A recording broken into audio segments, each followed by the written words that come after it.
Rat Burger by David Williams.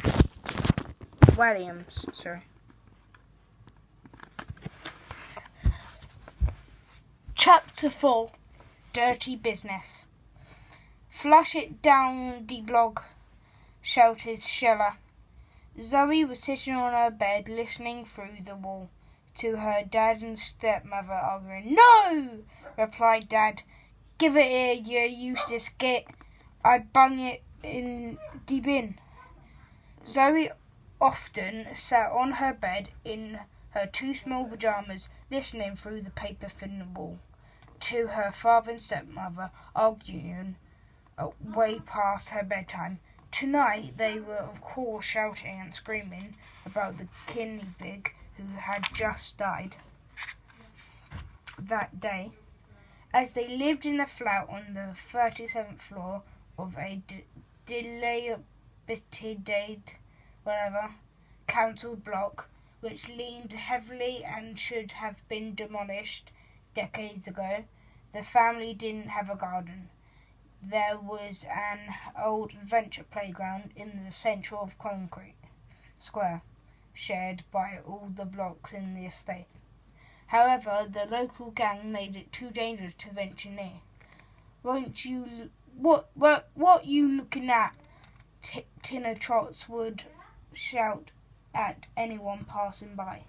Tina was the local bully, and her gang of teenage hoodlums ruled the estate.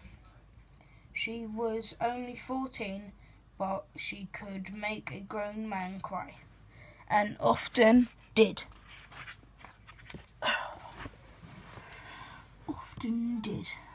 Every day she would flop on Zoe's head from the flats as the little girl walked to school, and every day Tina would laugh as if it was the funniest thing in the world.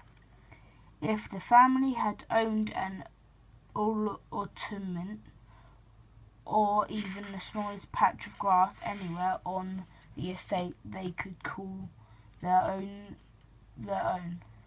Zoe would have dug a little grave with a spoon, lowered her little friend into the hole, and made a headstone with a lolly sticks. Ginger Nut, much loved hamster, expert break dancer, and sometime body popper, sadly missed by his owner and friend Zoe, R.I.P. But of course they didn't have a garden. No, one did instead. Zoe had wrapped her hamster carefully in a bag page from her history exercise book when her dad finally returned home from the pub. Zoe gave him the precious little package.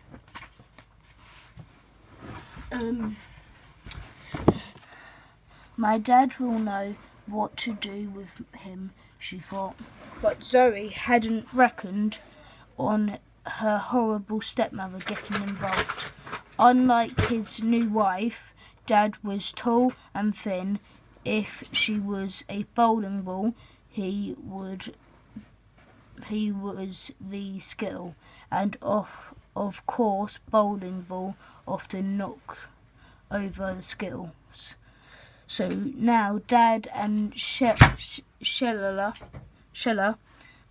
were arguing in the kitchen about what to do with the little package Zoe had given to Dad.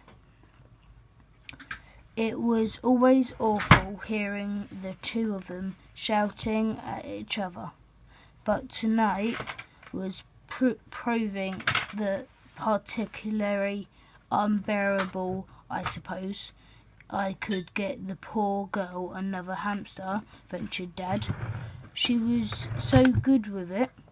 Zoe's face lit up for a moment.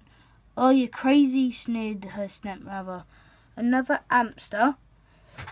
You are so useless. Ya can't even get a job to pay for one." There are no jobs, pleaded Dad. You're just too lazy to get one. You're useless git. I could find a way for Zoe. I love my girl so much. I could try to save up some of my benefit money. That's hardly enough to keep me in prawn cocktails, let alone feed a beast like that. We could feed it leftovers, protested Dad. I am not having another one of those disgusting creatures in my flat, and said the woman. It's not a disgusting creature, it's a hamster. Hamsters are no better than rats, Shella continued. Worse. I work all day on me and these keeping this flat spick and span. She does no such thing, thought Zoe. The flat is absolute tip, and then nasty little thing come along and does it dirty business everywhere, continued Shella.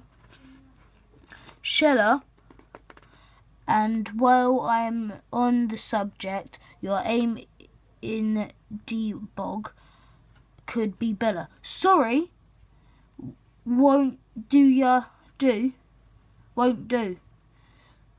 Put a sprinkler on the end of it. Keep your voice down, woman. The little girl was once again finding out a hard way that secretly listening to your parents talk could be a very dangerous game. You always end up hearing things you wish you never had.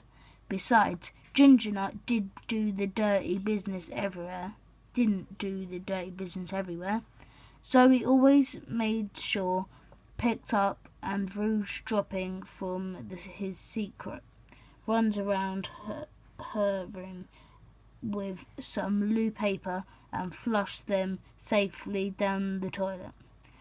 I'll take the cage down to the pawn shop then, said Dad. I might get a few quid for it. I will take it down the pawn shop, and his wife aggressively, you'll just spend it money down the pub. But now put the nasty little thing in the bin. I promised Zoe I wouldn't give him a proper burial in the park. She loved Ginger Nut, taught him tricks and everything. D were perfect. A break dancing hamster, absolute rubbish. That's not fair. And you're not going out again tonight. I don't trust ya. You've been back down the pub. It's shut now. Knowing you'll just wait outside until it opens tomorrow morning. Now, come on, give it here. Zoe heard the pedal bin